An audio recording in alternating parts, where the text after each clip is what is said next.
एखाद्या व्यक्तीच्या मृत्यूनंतर त्याच्या पार्थिवाला सन्मानाने निरोप देण्याऐवजी कचऱ्याच्या घंटागाडीतून दफनविधीसाठी नेलं जात असेल.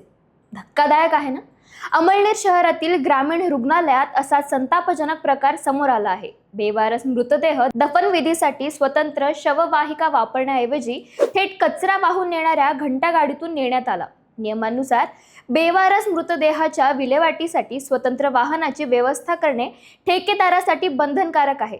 मात्र हा नियम पायदळी तुडवल्याचं समोर आलं असून या घटनेमुळे नागरिकांमध्ये तीव्र संताप व्यक्त केला जात आहे. या प्रकरणाची चौकशी करून संबंधित ठेकेदारावर कारवाई करण्याचे आदेश देण्यात आले आहेत.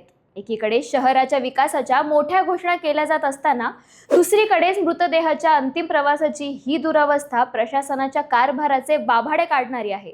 या संवेदनशील प्रकरणाची उच्चस्तरीय चौकशी करून दोषी ठेकेदार व संबंधित अधिकाऱ्यांवर कारवाईची मागणी केली जात आहे. तुम्हाला या प्रकरणाबद्दल काय वाटतं? आम्हाला कमेंटमध्ये नक्की सांगा आणि सरळ सोप्पाला फॉलो आणि सबस्क्राईब करायला विसरू नका.